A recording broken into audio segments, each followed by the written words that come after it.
Primeiro, eu faço um esclarecimento. Esse projeto não veio do Executivo.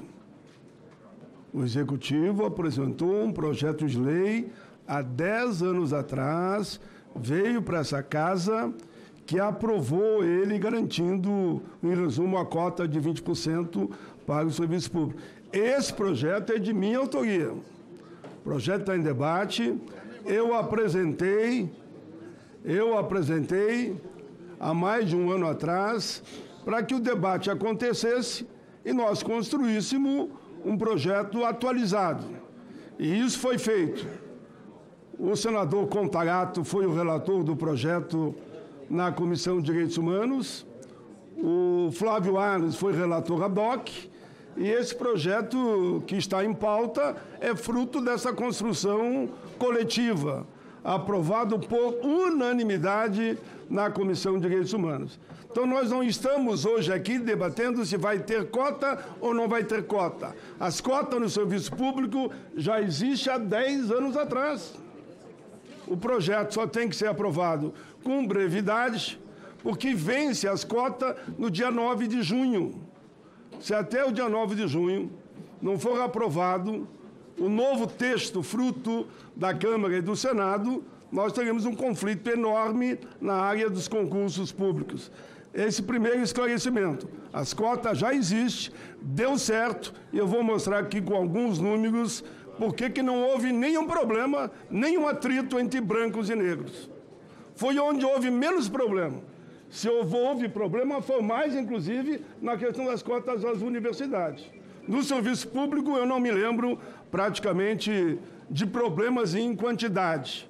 Mas eu vou discorrer aqui, presidente, rapidamente, e me socorro aqui do filósofo grego Aristóteles, que diz: tratar igualmente os iguais e desigualmente os desiguais na mesma medida da sua desigualdade. Ponto. Lembro, senhor presidente, há 136 anos o Brasil decretou a abolição da escravidão, na qual a aprovação da matéria passou pelo Senado da República e foi aprovado. Lembro eu hoje, resgatando os alfarrabes da própria história, que os abolicionistas entraram para a história. Estão entre muitos deles como heróis da pátria. O nome dos escravocratas foram apagados, que era uma vergonha para o nosso país. E foi assim que acendeu a chama da liberdade de pessoas sequestradas e escravizadas no país. Me lembro aqui da lei de 13 de 1888, ao decretar o fim da escravidão. Mas é algo interessante.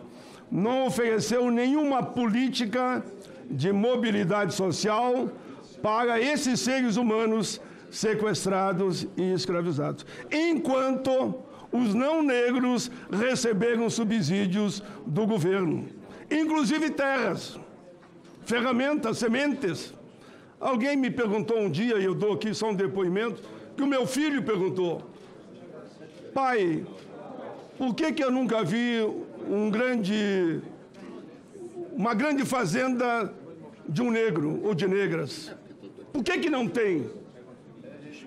É porque os negros não gostam de terra? Claro que gostam, os quilombolas lutando até hoje. Porque as terras foram entregues para os imigrantes que vieram no momento que aboliram a escravidão, e a nós negros nem direito de estudar foi dado. A história está aí. Não pode estudar, quem empregava era perseguido, não tinha ferramenta, não tinha semente, não tinha nada. Claro que esse acúmulo fez com que recentemente veio de um país africano um presidente, e ele visitou diversas exposições. E ele perguntou depois numa universidade: por que nas exposições que eu fui não tinha negros capitaneando e somente limpando ali o que eu chamo lá no sul de Estrebarias? Esse é um fato real. Os anos foram passando e a gente hoje faz de conta aonde estão os negros. Filho desses escravos da época sequestrados na África. e que o livro que fala a Rota do Tubarão diz o quê? Que negros, negras, princesas, rainhas, guerreiros e guerreiras se jogavam no mar. E o livro é Rota do Tubarão, que os tubarões sabiam que ali tinha carne fácil para eles. Isso é a verdadeira história do nosso país. Ora, senhor presidente, o autor desse livro é Joel Rufino dos Santos, que ele retrata o sofrimento desses seres humanos, sequestrados, escravizados, e a forma como lutavam para voltar para sua terra natal, achando que nadando poderiam voltar, e eram, na verdade, devorados pelos tubarões. Senhor presidente, dados do censo de 2022 mostram que a população brasileira passa de 203 milhões. E a população negra, que eu vi aqui uma pequena confusão, negra é pretos e pardos. É pretos e pardos, simplesmente isso. É simples, pretos e pardos. Corresponde a 55,8% da população. Em torno de 113 milhões de brasileiros e brasileiras. Presidente, mediante esse cenário todo, precisamos nos questionar, a nós mesmos, à luz da verdade, como estão os descendentes desses seres humanos que foram sequestrados e escravizados no Brasil. Onde eles estão? Onde estão pretos e pardos?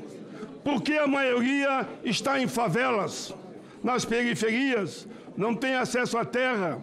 Quando falamos aqui em violência contra as mulheres, por exemplo, a mulher negra representa quase 70% das mulheres assassinadas com arma de fogo no país. Pesquisa do Instituto Sou da Paz. Quando falamos do acesso à água potável, quem não quer água potável? Para essa pandemia, quem não quer acesso à água potável? O acesso da coleta de esgoto, o Instituto do Brasil informa que quase 35 milhões de pessoas vivem em locais sem acesso à água tratada e 100 milhões de pessoas sem acesso à coleta do esgoto. Quem é a maioria? Sem medo de errar, 70%, 80% negras e negras. Todos nós sabemos disso. A Rede Observatório da Segurança da Bahia registra que os negros são 87% dos mortos pela polícia de 8 estados em 2022. Já o Programa das Nações Unidas para Assentamentos Humanos, que 33 milhões de brasileiros e brasileiras não têm onde morar ou vivem em moradia precária. Presidente, no Brasil, alguns pensam que é pela gota do sangue, por um teste, que nós vamos definir a situação de cada um. Não é verdade. Não é o suficiente. Quem vive na pobreza sabe os traços físicos desses cidadãos. E por que ele é considerado preto ou pardo, meu Deus do céu? Ninguém tem dúvida, o IBGE está aí, preto e pardo. Querem tirar a palavra negro? Tirem. Mas é negro e pardo e ponto e vírgula. E por isso deu esse 58,6%. Tem um dado da professora e ex-ministra Nilma Lino que diz: o racismo brasileiro ocorre historicamente por meio de um processo fundamentado no visual da população negra. No visual. Meu filho, digo aqui rapidamente, shopping em Porto Alegre, eu já era deputado federal, ele olhando para comprar um tênis, foi atacado, eu diria atacado, desrespeitado pelo segurança. Infelizmente, um genro meu que estava próximo e estava com um amigo branco, os dois foram no segurança, mas o que é isso? E não se identificaram e fizeram correto. Foram parados aí no gerente geral e o cara disse, mas ele era negro e estava olhando demais para o tênis. Isso é fato e é real, isso é nossa vida, nosso mundo. Claro que eu não vou aqui fazer toda uma história da minha própria vida. Quando me formei, quando fui para o clube da formatura, eu não podia entrar, porque era negro. Mas os alunos todos saíram e ficaram do meu lado de fora. Esse é o nosso país, e por isso temos que ter políticas afirmativas. Temos políticas reparatórias. Foi assim no debate das cotas nas universidades. Eu sei que foi um duro debate, mas essa casa aprovou. E eu tenho certeza que essa casa de novo há de aprovar hoje. Se nós tivermos uns dados, em 10 anos, nós crescemos em torno de 10% a mais de negros e negras no serviço público. Em torno de 10%, não quero aqui pegar detalhes. E por que agora nós não vamos permitir que com essa atualização que fez o nosso grande relator, Humberto Costa, que acatou emendas de inúmeros parlamentares de todos os setores aqui, eu tenho aqui a relação de alguns deles. Por exemplo, o relator senador Humberto Costa já acatou emendas. Senador Magno Malta acatou, e todos nós nos cedemos. Acatou emenda do senador Alessandro Vieira, parabéns. Nós acatamos, o Humberto acatou e nós batemos palma para avançar mais. Acatou emenda do senador Plínio Valério. Muito bem, avançou mais ainda, acatando outras emendas, por exemplo, uma do senador Flávio Bolsonaro, que determina a revisão da ação afirmativa, não de 25, mas voltou para os 10 anos. Humberto vai falar depois, mas ele já leu o relatório. Presidente, aprovou emendas do senador Rogério Marinho. Fizemos tudo o que era possível para salvar um projeto que entendemos que é humanitário. São políticas humanitárias, para dar espaço para aqueles que, no longo das suas vidas e dos nossos antepassados, deram a sua contribuição. E qual é a reparação? A reparação mais adequada, sim, é a educação, sim, é a formação, é a oportunidade no serviço público. É isso que nós estamos clamando, é isso que nós vamos pedir. Eu fiz uma síntese, presidente, só permita a última frase. Trouxe à memória aqui o que me pode levar a ter mais esperança. Com essa frase, fiz uma retrospectiva histórica, olhando o passado de quem vive o presente, mas com esperança no futuro. Tenho fé e esperança nos senhores e nas senhoras, senadores e senadoras, que nós vamos aprovar as cotas no serviço público. Obrigado a todos.